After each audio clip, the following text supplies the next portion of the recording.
Welcome back. This is video number 2 about the Porsche 944. So today I was going through the paperwork that was given to me. So I actually got a copy of the original owner's manual and the original eh, uh, little booklet.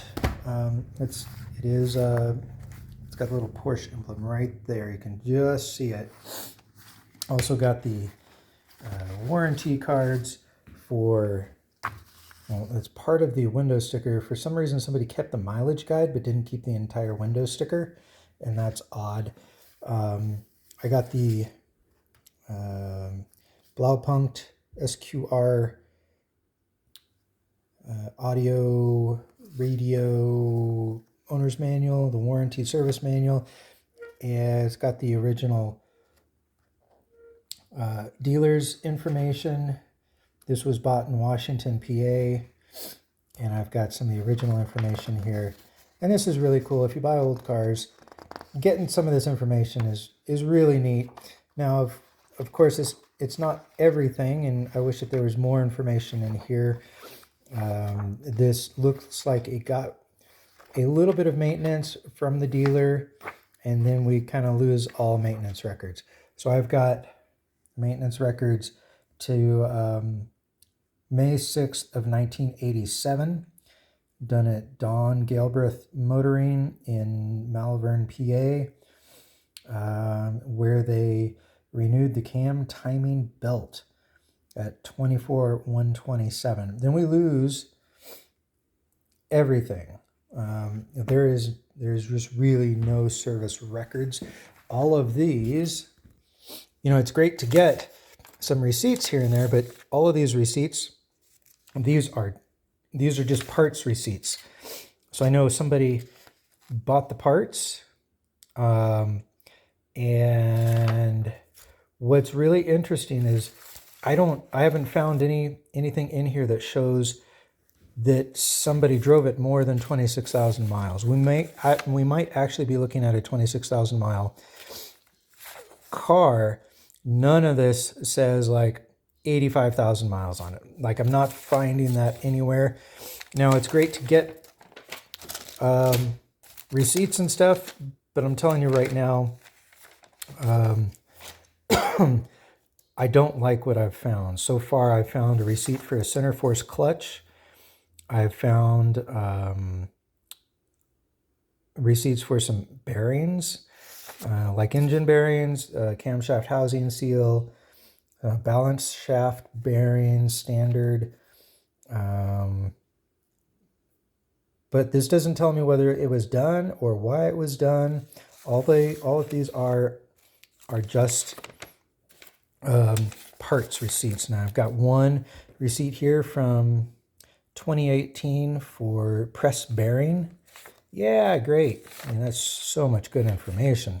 It says press bearing. I've gone through this. I can't find anything that's got a higher mileage than what's on the warranty paper. Looking at this, there was one other thing, like, here's Rick's Automotive, mileage in 0, mileage out 0. They didn't put any other information on there. And this was for finalized engine rebuild. And I'm not sure what that means. It says work performed. Verify camshaft and balance shaft timing, torque retaining bolts for belt-driven components, camshaft housing caps, pressure plate bolts, strapped down on trailer. So if this guy had actually done his job and put some mileage in there, it would have been great.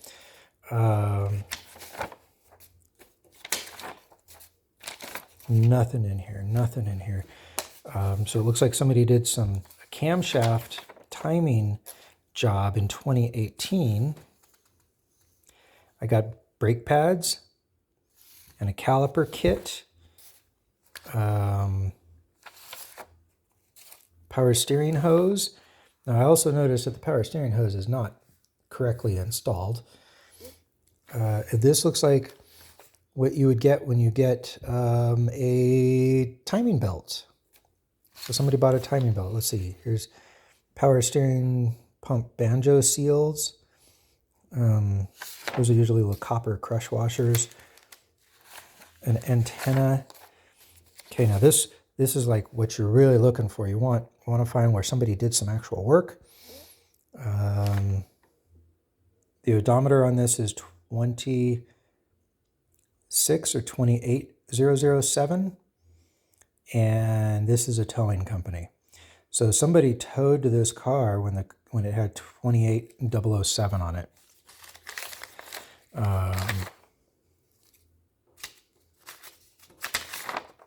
And that tow was, hard to find the date sometimes. Well, this was 2 owners ago. I don't see the date on there. Oh, 2017. So I think in 2017 is when it died. Here's 12/12 of 2017. Somebody bought a center force clutch disc. It was drop shipped. Now, I don't know if somebody pulled the engine to put that in or not.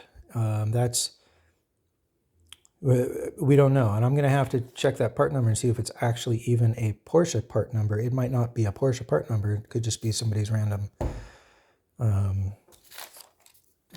part for a clutch.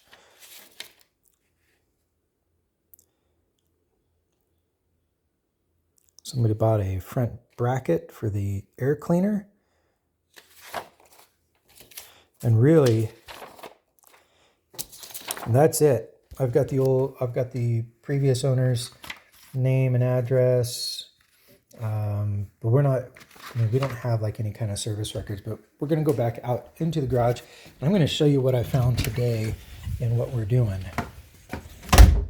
We'll turn on some light, see if we can get it nice and bright in here.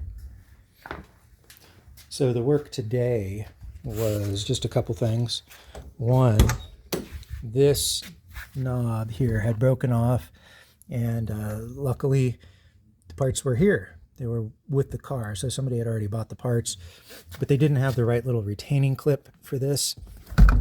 And this is really kind of a neat seat. You can crank the seat backs up and down pretty easily, and then this pushes up and allows you to go forward. Now, the correct little retaining clip was nowhere to be found. They're easily available on the internet. They're the same as a VW Beetle part. I just made a retaining clip out of a little spring clip, and it works just fine. We are charging the battery. This is what I wanted to see. I wanted to see my charger actually starting to charge the battery. That orange light means it is charging. When I first got this, the battery was so dead that this charger would not work, and I had to use my trickle charger to get it at least a little surface charge of some kind to get it so that the circuitry would recognize it as a battery. Coming in here, I started poking around and I found this cable was wrapped around in an odd fashion the headlight bar, the headlight actuation bar. And so what it was doing is just kinking the cable. And I got the bracket out, and this was underneath the bracket. And what I found is that the cable is supposed to go up and through here in order to keep the cable from getting kinked. Hardware is getting old, a little corroded, and I've got the cable here, and I pulled the latch out, and it's a good thing I did. So the latch itself, I'm going to show you this. It's bent.